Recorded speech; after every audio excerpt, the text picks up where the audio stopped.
my ducks, it's Simon here. Welcome back to the Hermit's Cave. How is everybody doing? Hope your week's going well. We're halfway through the week. Hump day, the turn of the week. I can't believe really that I've waited 2.5 weeks to show this deck. But, you know, let's be honest, whilst it was 2.5 weeks ago since Spotlight, I did go away for a week the next day to Glastonbury, and then we've had such cool decks to look at as well, like Bouchette Designs, Metanoia in Marseille, 2nd edition, the journey, what was it called? Seasons of the Witch Tarot, the Badley Tarot, so many. But this deck in particular, I've been really excited about it since I knew it was coming out, which would probably be around August time, I think, was when Cheryl first mentioned that this deck was coming out. And this type of deck, my heart sings for.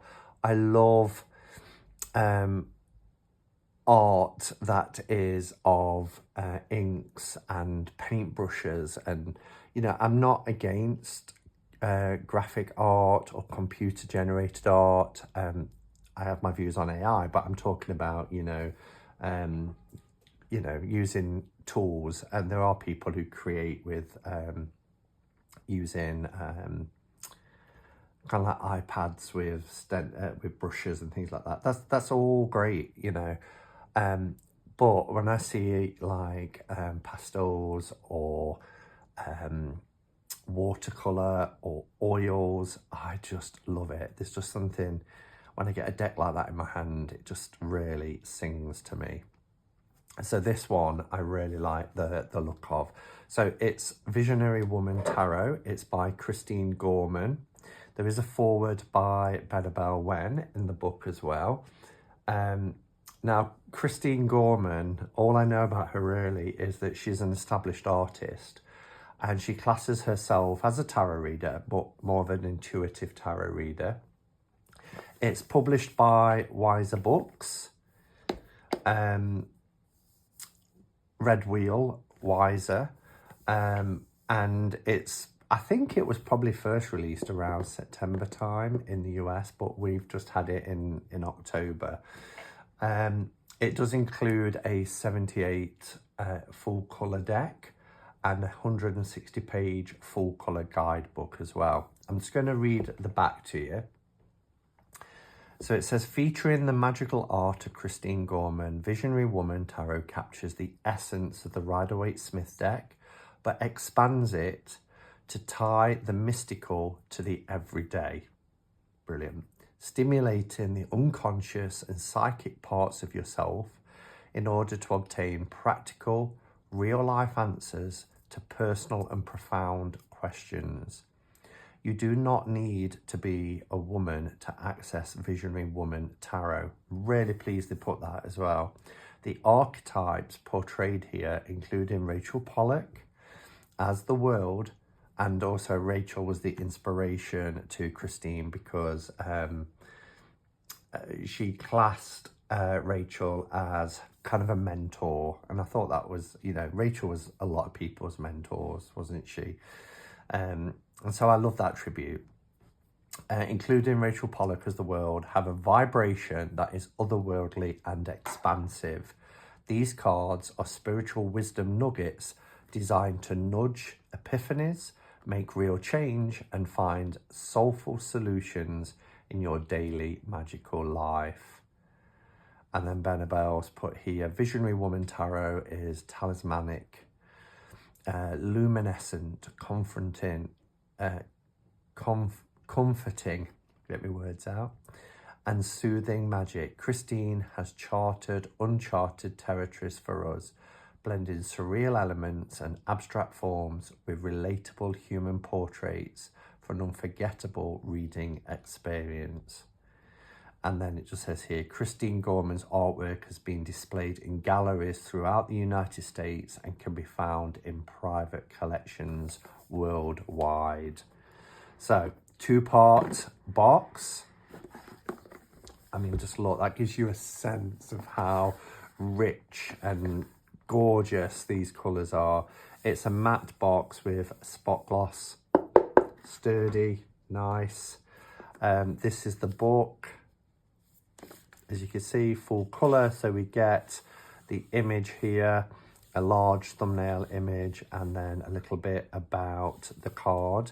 I'm hoping that the book, we'll look at that in a minute, I just want to take the cards out. I'm hoping that the book kind of describes the scene as well. Look at that sun, love it. Again, nice secure tray for the cards.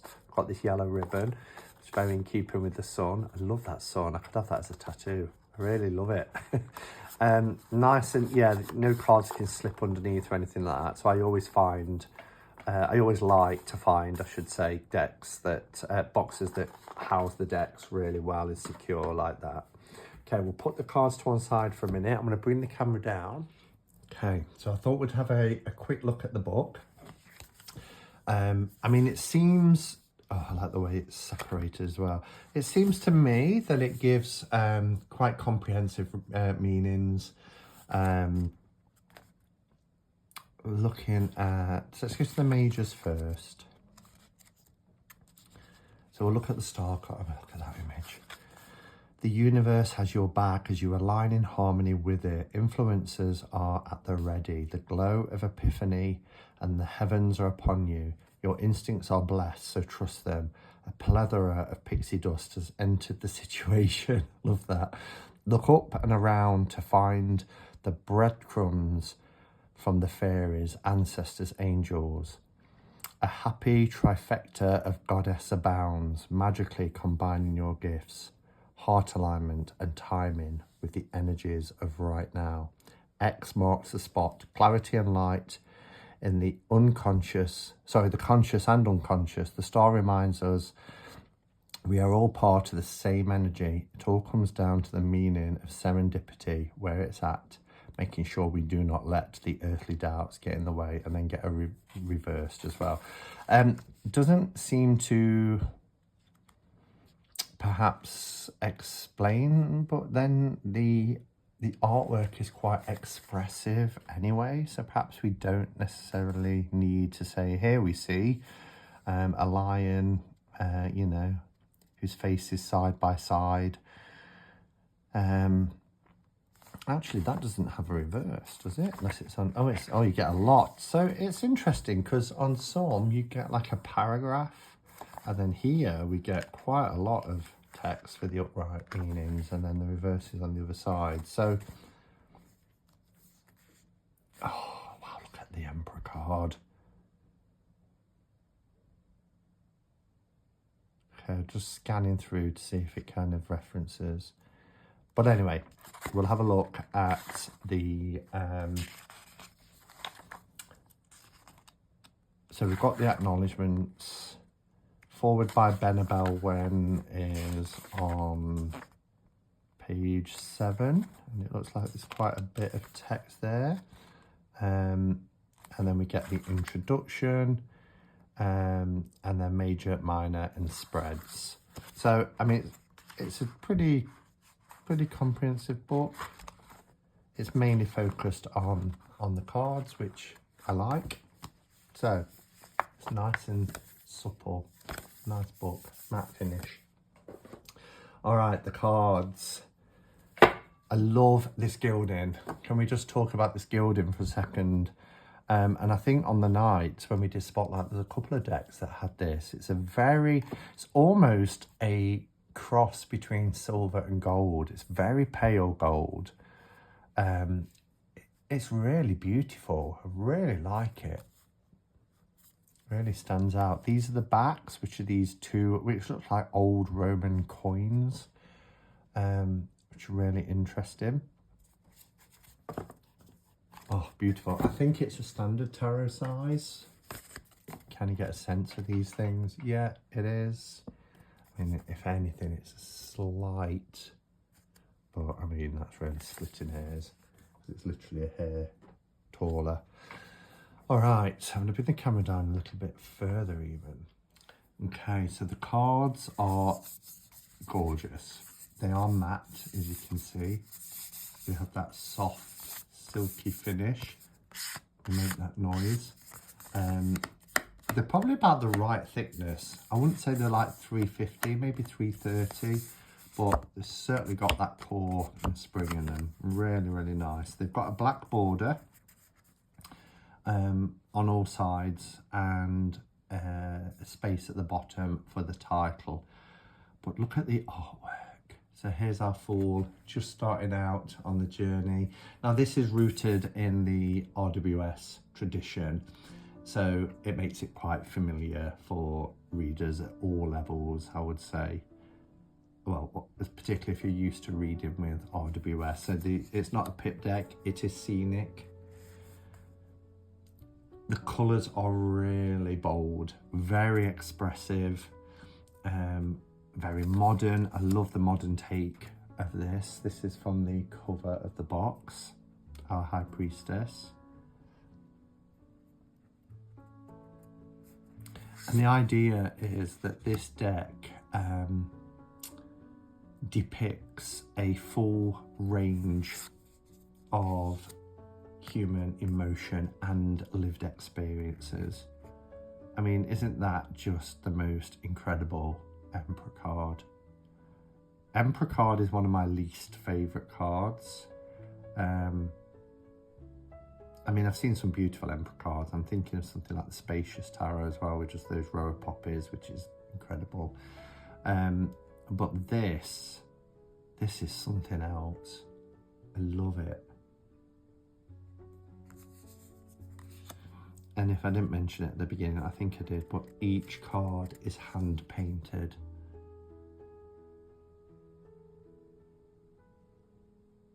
And it really, really reflects Kristine's fine art background and also her gallery career. And look at that. We've got the cross keys here in this doorway. Incredible. Here's our lovers. I like this. They could be any gender, couldn't they? Any gender.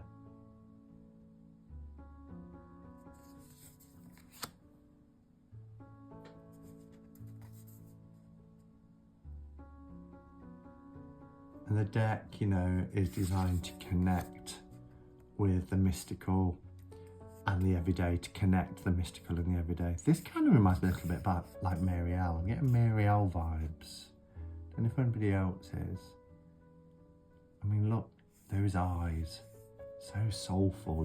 They kind of draw you in, don't they?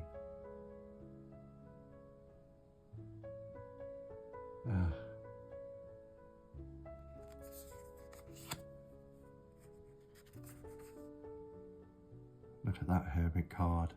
Wow. Certainly encourages emotional engagement, this deck.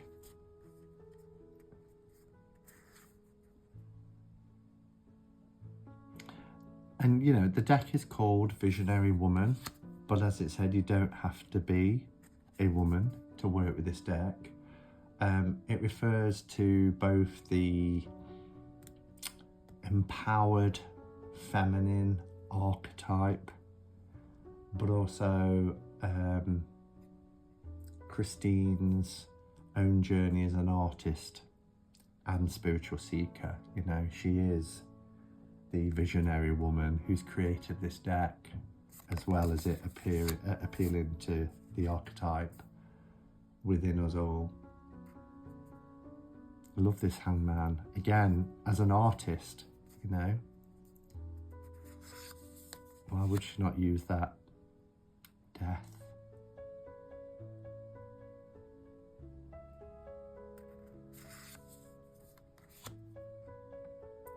Temperance. Look at this devil card, wow.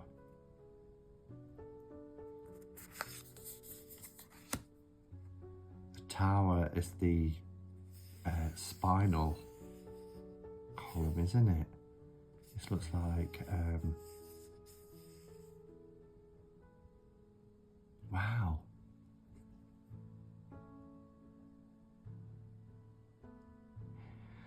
As somebody, I think I've mentioned it before, but I have spinal damage. C7 vertebrae got damaged in 2001, which, you know, has caused and will continue to cause issues. And I get a lot of discomfort. When I wake up in the morning, there's a lot of discomfort. If I sit too long in a chair at work, I mean, I've had a seating assessment, but you know, I have to get up and move around. It affects my right arm and my lower back. But this just hit me because I'm like, yeah, that's like those spasms. That's, oh, gosh.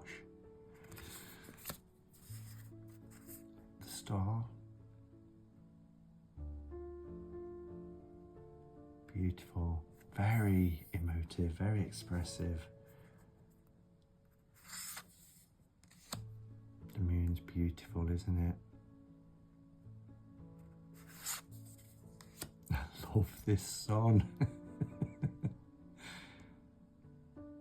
It's so otherworldly, this deck. Judgment.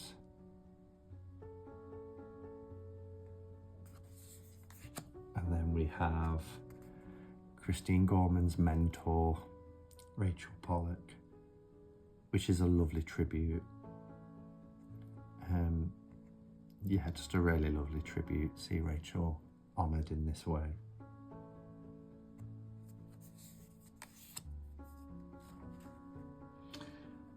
Okay, so that's the majors. We'll go into the minors. We're going into the fire suit, which is our 1 suit. But I just wanted to say as well, you know, I do think that this deck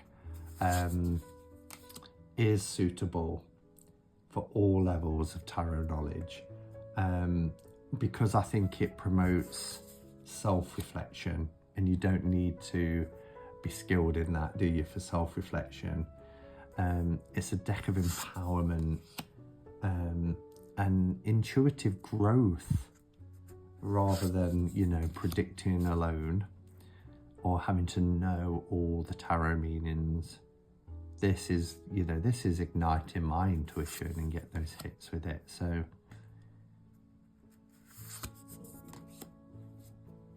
I think they said as well that the deck was intended to stimulate like psychic awareness, psychic development, that sort of thing, because it asks readers to trust their own vision.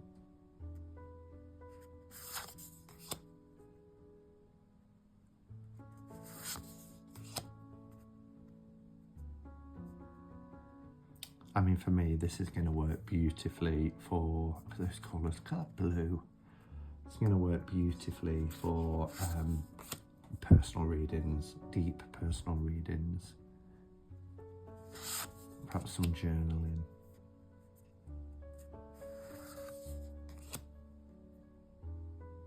Look at that.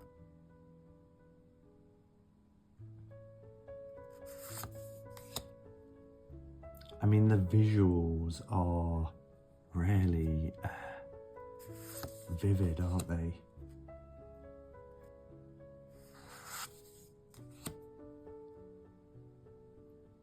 Two of Cups is gorgeous. Look at this.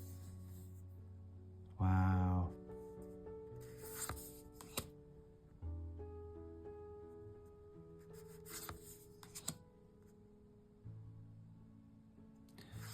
I think those who are drawn to contemporary art decks as well will really want this in their tarot collections.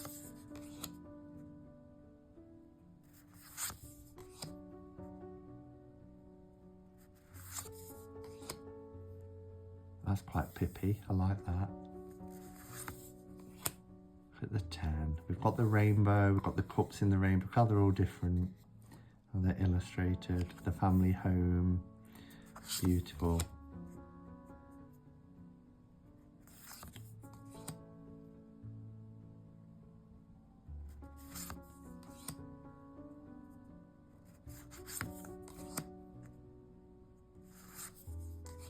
Our swords, look at that for an Ace of Swords.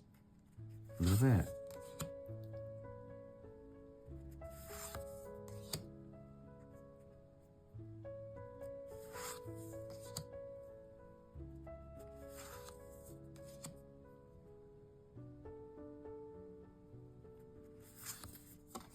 Let me know if you're getting like intuitive hits from this as well.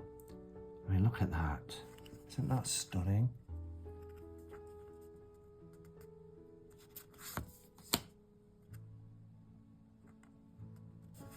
I mean, it says it follows an RWS tradition, and I get that to a degree.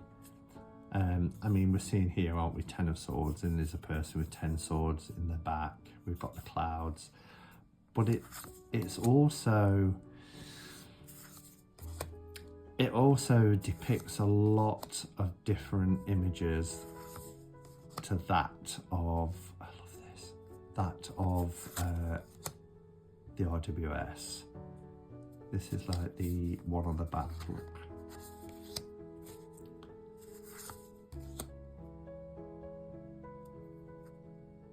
I mean, okay, again, different to RWS, enough to be different, but I can see perhaps why it kind of does its own thing, but I like that.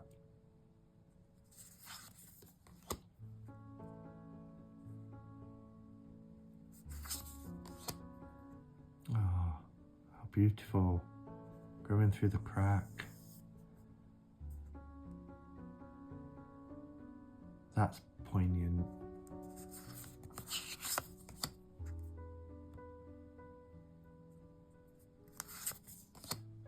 These colours are just beautiful.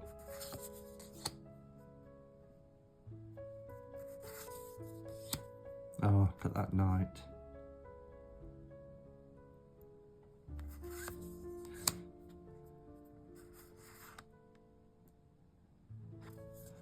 Wow, what an incredible deck. Really, really stunning. Okay, so yeah, final thoughts. Wow, it's a stunningly beautiful deck. These, as I said, these are the decks that I really like. Beautifully illustrated. You can tell the creator, Kristine Gorman, is an established and accomplished artist. You can see why her artwork hangs in galleries. It does everything that it says on the tin. You know, it is bold, it is expressive, it is modern, and it does depict the full range of human emotion and experience.